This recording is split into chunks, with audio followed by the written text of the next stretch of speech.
चलिए, बहुत बहुत स्वागत है हमारे चैनल पकड़ी अड्डा में। तो दोस्तों, आज हम बात करेंगे कि विश्वास किस पे करना चाहिए और विश्वास किस पे नहीं करना चाहिए। कुछ लोग ऐसे होते हैं जिन पे हम लोग आंख बंद करके भरोसा करते हैं, लेकिन वो हम लोगों के साथ क्या करते हैं, दिन दहाड़े धोखेबाजी देते हैं। लेकिन कुछ लोग ऐसे भी होते हैं जिन पे हम भरोसा नहीं करते हैं, लेकिन वो हमारे हित का सोचते हैं। तो इसी तथ्य पे हम बात करेंगे और हम बात बताएंगे एक बहुत पुराने स्टोरी कि ये स्टोरी के बारे में, इसी से रिलेटेड बात बताएंगे। तो बात करेंगे आज से बहुत वर्ष पहले, लगभग 100-200 साल पहले एक राजा हुआ करते थे जिनका साम्राज्य बहुत ही बड़ा था।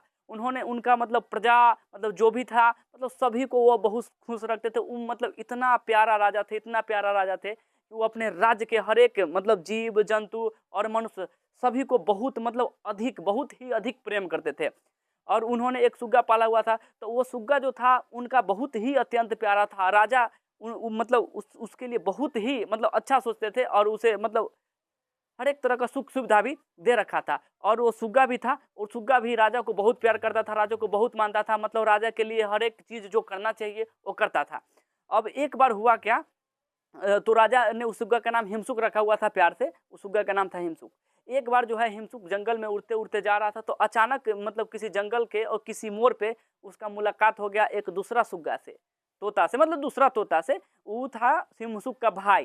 तो जैसे ही वो तोता से मुलाकात हुआ तो दोनों भाई के बीच आपसी बात हुआ।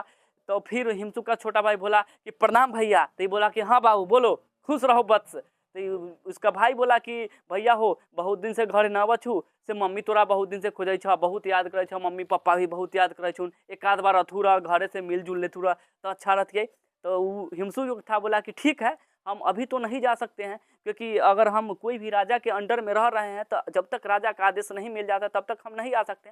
लेकिन हम जरूर, अगर मेरी माँ बुलाई है तो हम जरूर राजा से छुट्टी लेके एक दिन के लिए या चाहे एक महीना के लिए हम जरूर आएंगे। और फिर वहाँ से वो दोनों का स्टोरी खत्म होता है और फिर उसका भाई चला जाता है घर की ओर, और फिर हिमसुक चला आता है अपने राजा की ओर। फिर राजा की घर आता है और फिर राजा से बातचीत करता है और राजा से करता है कि महाराज की जय हो। राजा बोलता है कि हाँ बोलो बालक, क्या चाहिए। हिमसुक बोला कि महाराज, आज मतलब जंगल में अचानक मेरा भाई से मुलाकात हुआ और उन्होंने मुझे खबर दिया कि मेरी मम्मी का आदेश है कि मतलब मुझे घर पे आना है। राजा बोला कि ठीक है, ऐसा कोई बात नहीं है, ठीक है जा सकते हो। तो हिमसुक वहाँ से राजा का आदेश लिया और वहाँ से चला आया अपने घर की ओर। और घर पे गया, 2-4 दिन रहा, 10 दिन रहा, फिर मतलब पूरा सब काम हो गया। तो फिर वो सोचा कि अब हमको राजा की सेवा में लौट जाना चाहिए। और फिर वह राजा की सेवा के लिए जब लौट रहा था तो वो सोचा कि उतना बड़ा राजा है, उतना हमको प्यार करते हैं, उतना मानते हैं और उतना प्यार से रखते हैं, और हम जाएंगे तो खाली हाथे जाएंगे तो थोड़ा अच्छा नहीं लगेगा। तो उन्होंने सोचा कि कुछ ऐसा चीज़ लेते हैं कि राजा मतलब हमेशा मुझे याद करेंगे। वो कुछ ऐसा सोचा कि राजा हमको हमेशा याद रखेंगे। तो उनका जो हिमसुक का जो माँ थी, वो कहीं ना कहीं से एक अमर फल का जुगाड़ करके और हिमसुक को अमर फल दिया। अमर फल वैसा फल था कि जो कोई भी आदमी अगर एक बार खा ले तो वो जिंदगी में कभी बूढ़ा नहीं हो सकता, हमेशा तरोताजगी, एकदम तंदुरुस्त रहेगा। तो वो उसी अमर फल उसके माँ ने उसे दिया और वो अमर फल लेके हिमसुक जो है सो चला गया। तो आते आते आते आते रास्ते में जब शाम हो गई तो हिमसुक एक पेड़ पे उस फल को रख के और सोचा कि थोड़ा विश्राम कर लेते हैं।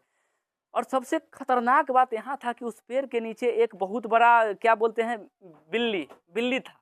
बिल्ली नहीं, मतलब क्या बोलता है जिसमें सांप रहता है, वो मतलब जिसको बिल्ली बोलते हैं हम लोग, देहाती भाषा में बिल्ली बोलते, तो वो था। और उसमें एक बहुत बड़ा कोबरा रहा करता था, डेंजरस, खतरनाक, जिसके काटने के बाद आदमी जानवर मतलब कोई नहीं बच सकता था। तो वो कोबरा रहा करता था।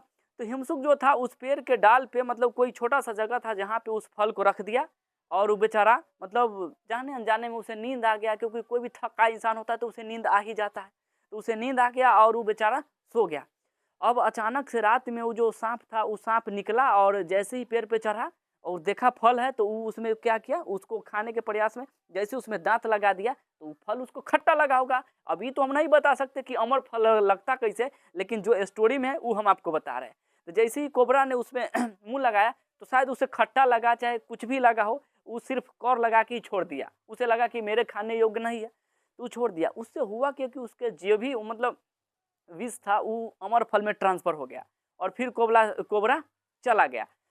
फिर जब हिमसुक का नींद खुला तो देखा कि अरे वाह, ये तो सुबह हो चुका है। तो फिर हिमसुक ने वहाँ से फल उठाया और हिमसुक चल दिया राजा के दरबार में, और फिर राजा के यहाँ पहुँचा और फिर राजा को प्रणाम किया कि महाराज की जय हो, महाराज मुझे आदेश दिया जाए, हम आपके सेवा में हाजिर है। तो ठीक है, राजा आदेश दिया, फिर रखा और बोला कि महाराज हम आपके लिए एक बहुत ही बड़ा उपहार लेके आए हैं। राजा बोला कि हाँ क्या लाया है? तो बताया कि राजा साहब ये अमर फल है, आप एक बार इसको खाइएगा तो 100 साल जी, मतलब 100 साल से भी अधिक, मतलब कभी नहीं मरिएगा, आप हमेशा के लिए लाइफ टाइम परमानेंट मतलब जिंदगी जीजिए, मतलब आप जी सकते हैं। तो फिर राजा बोला कि ठीक है तो इसे खाते हैं। तो इसे उसका मंत्री बोला कि महाराज की जय हो, महाराज आप ये क्या कर रहे हैं महाराज, बिना जाने बुझे मतलब बिना कुछ किए हुए आप डायरेक्ट कोई आपको कुछ दे आप खा लीजिएगा। राजा बोला कि हाँ मंत्री का भी बात सही है। तो राजा बोला कि हाँ मंत्री तो बोलो क्या आदेश है, क्या करना चाहिए हमें? तो मंत्री बोला महाराज आप इसे खाने से पहले किसी पशु पक्षी से मतलब टेस्ट करवा के देख लीजिए कि ये जो फल है ये रियल में अमर फल है कि जहर फल है। राजा की आज्ञा, बोला कि ठीक है आज्ञा है, आज्ञा का पालन हो। तो फिर एक जानवर को लाया गया और उसमें से फल काट के और जैसे ही दिया और जैसे ही वो जानवर खाया तैसे ही मर गया। एक बार राजा को आया गुस्सा, राजा एक बार अपना मयान से खींचा इस प्रकार तलका, एक बार हिमसू को डायरेक्ट गर्दन से उड़ा दिया, पूरा धड़ से सर से धड़ अलग कर दिया। और इस प्रकार वहां जो था हिमसुक पूरा खत्म, टाटा बाय बाय हो गया। उसके बाद वो राजा बोला कि मेरा आदेश है कि इस फल को कुछ दूर जाके मतलब ऐसा जगह गाड़ दिया जाए जहाँ पे इंसान का कोई बस्ती ना हो, जहाँ पे मनुष्य का आना जाना नहीं हो। और राजा का आदेश मिलते ही उसे जाके किसी ऐसा जगह पे गाड़ दिया गया जहाँ पे कोई इंसान आसानी से नहीं पहुँच पाता था। देखते ही देखते समय बीतता गया, पेड़ मतलब छोटा था, बड़ा हुआ, बड़ा होके फिर पेड़ इतना बड़ा हो गया कि उसमें फल भी आ गए। और तो जैसे ही देखा कि उसमें फल आ गया, राजा वहाँ पे 2-4 गो दरबारी को रख दिया, सुरक्षा के लिए कि हाँ ताकि इसमें से कोई फल खा के मर ना जाए। तो इसी बीच में उसके राज्य में क्या हुआ कि एक बूढ़ा और बूढ़ी रहती थी, मतलब बूढ़ा बूढ़ी रहती थी, उसका कोई मतलब सेवा संहिता करने वाला नहीं था, कोई देख रेख करने वाला नहीं था। वो दोनों मतलब जिंदगी से ऊब चुके थे, मतलब उनका कुछ भी मतलब नहीं बचा था, सारा सपना टूट चुका था। अब लग रहा था कि जिंदगी जीने में कोई भलाई नहीं है, मर जाना ही बेहतर है। जब उसे इसे लगना लगा तो जो मतलब बूढ़ी थी, मतलब तो वो बूढ़ी बोली मतलब वो अपना पति से कि सुनिए ना, से अब तो हम लोग का कई दिन का जिंदगी है, अब तो हम लोग कब अल्लाह के प्यारे हो जाएंगे इसका कोई गारंटी है नहीं, ऐसे भी बहुत कष्ट भोग रहे हैं, ज़्यादा दिन का लाइफ बचा नहीं है। फिर क्या हुआ कि जब बोला कि ठीक है तो अब क्या करे, तो वही वो बताई औरत की जाइए और वहाँ से एक जहर फल है आप उसे ले आइए, हम लोग खा के मर जाएंगे। बोला कि हाँ बात सही है। वहाँ से गया, किसी भी तरीका से दोनों गया कि हाँ आज किसी भी तरह से जहर फल खा के मर जाना है, आई से टाटा बाय बाय।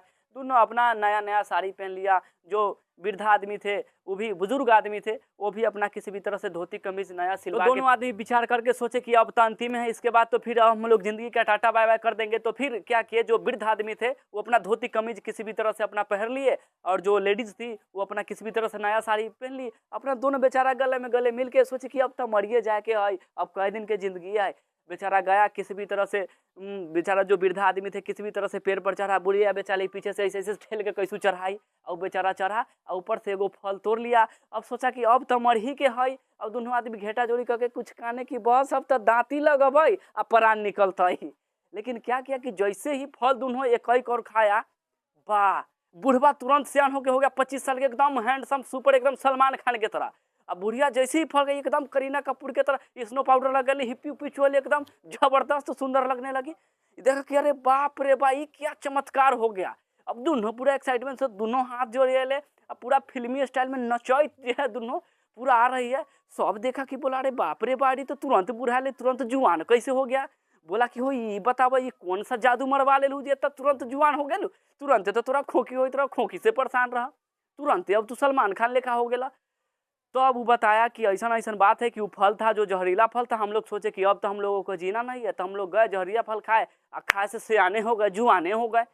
तो अभी बात राजा को पता चला, तो राजा को बात बताया कि महाराज वही फल जो जहर फल आप गड़वा दिए थे, तो हम लोग सोचे कि अब ज़्यादा दिन हमको जीने का मन नहीं है, क्योंकि बहुत तंग थे, खोखते खोखते परेशान थे, टीवी कहियो कुछ भी मतलब हमेशा कुछ ना कुछ से परेशान रहते थे।